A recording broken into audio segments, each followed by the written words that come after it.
En esta parte, la regla de la multiplicación es otra regla que también vamos a incorporar para ir calculando probabilidades. Para poder hacer la regla de la multiplicación tenemos que hablar de eventos independientes. Como lo dice aquí, la ocurrencia de uno no afecta la probabilidad de ocurrencia de los demás. Aquí estamos hablando de dos eventos en particular, pero podrían ser más, como lo vamos a definir más en la siguiente lámina. Pero lo que me está diciendo acá, cuando dos eventos son independientes, es que la probabilidad si lo repito, como dice, la ocurrencia de uno no afecta la probabilidad de ocurrencia de los demás, entonces cuando se da la probabilidad condicional, sí hay una influencia de un evento sobre el otro, pero si son eventos independientes, esa influencia no va a existir. Por tanto, la probabilidad de A dado B va a seguir siendo la probabilidad de A porque para que ocurra A no le afecta que ocurre B.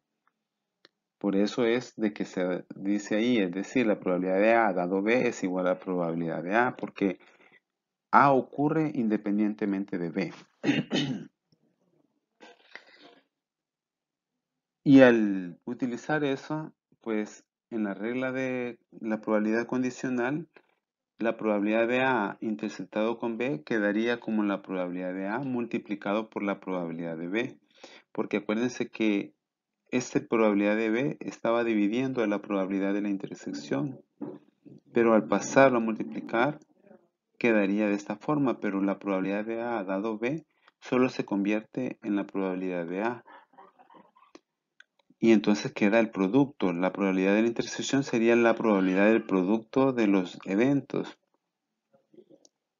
Entonces los eventos dependientes son aquellos en que la ocurrencia de uno afecta la probabilidad de ocurrencia de los otros.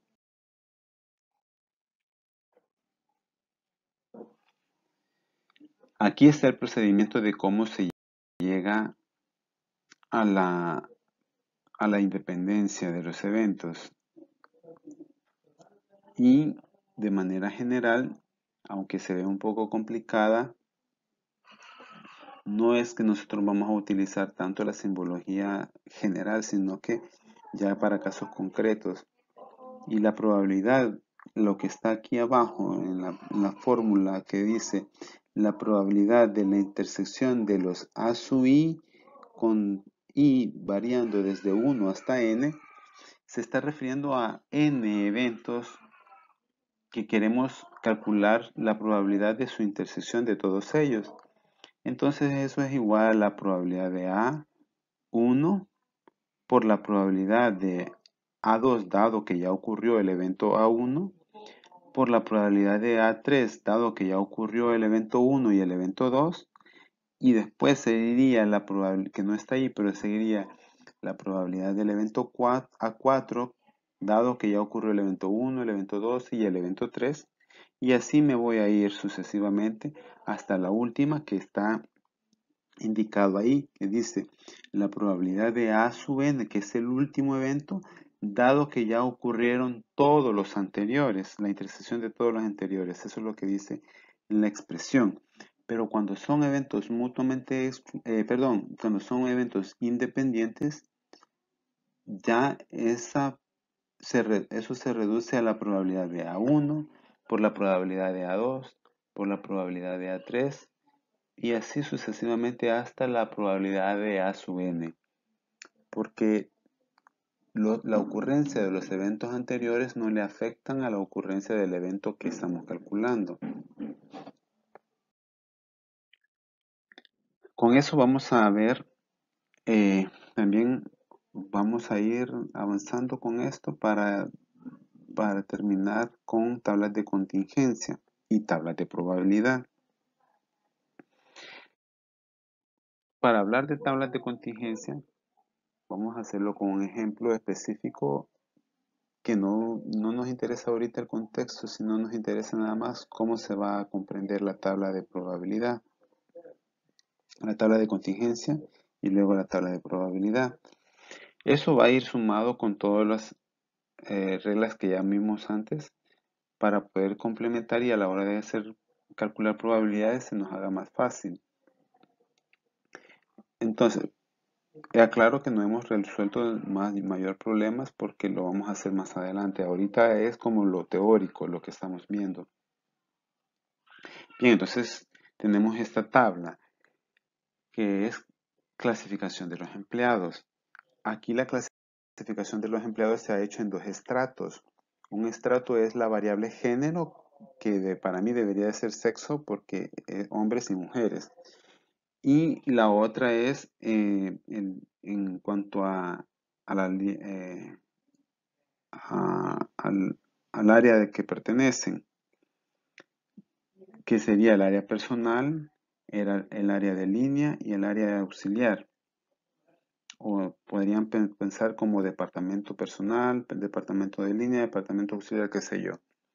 Son dos variables o dos estratos en los que se ha clasificado a los empleados.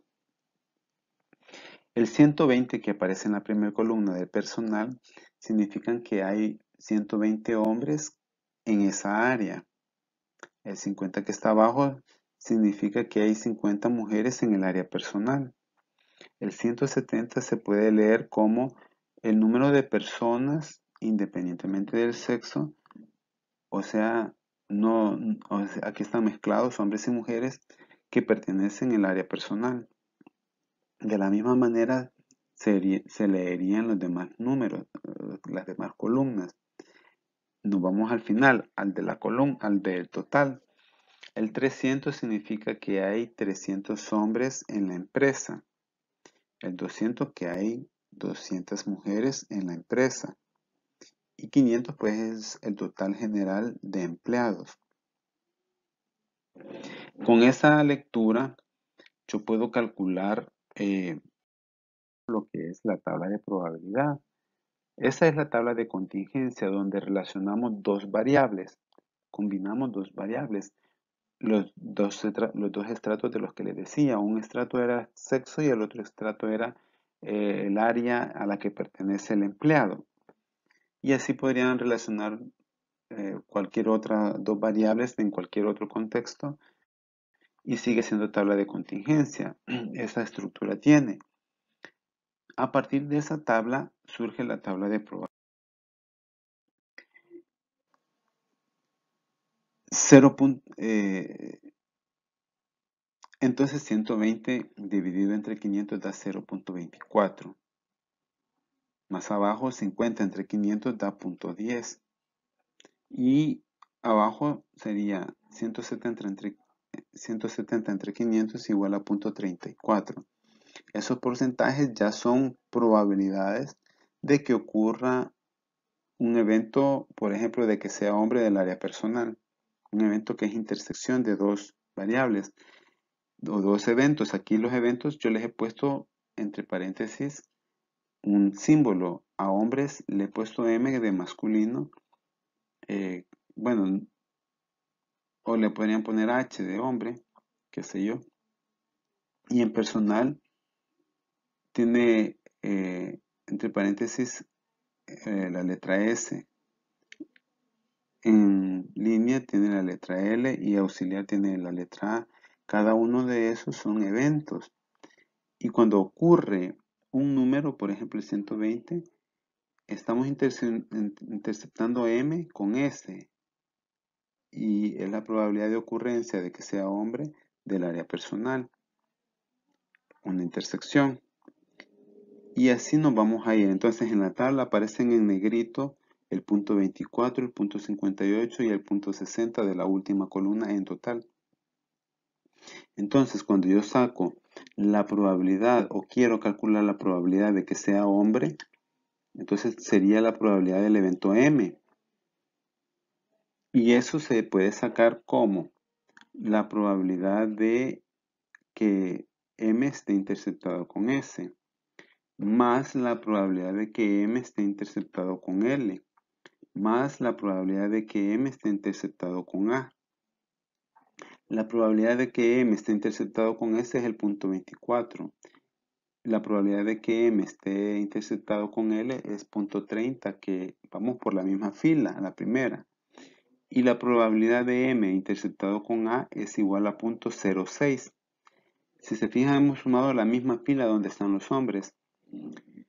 Al sumar esos tres valores da 0.6, que es el negrito, el que está en negrito en la primera fila de totales, el primer valor de total. Y ahí tenemos la probabilidad de que ocurra el evento hombres. Eso es una fila. Ahora podríamos calcular la probabilidad del evento de que sean mujeres con la misma lógica. Y al final vamos a tener que es 0.40. Aunque aquí se ha hecho por partes, en la parte de intersección también nos podríamos ir directamente al último dato. Si se fijan, podemos irnos de un solo a los casos favorables de que sea hombre entre el total de posibilidades. Casos favorables de que sea hombre son 300. Casos posibles son todos los empleados que existen en la empresa, que son 500. Entonces la probabilidad por la forma clásica sería 300 entre 500. Casos favorables entre casos posibles.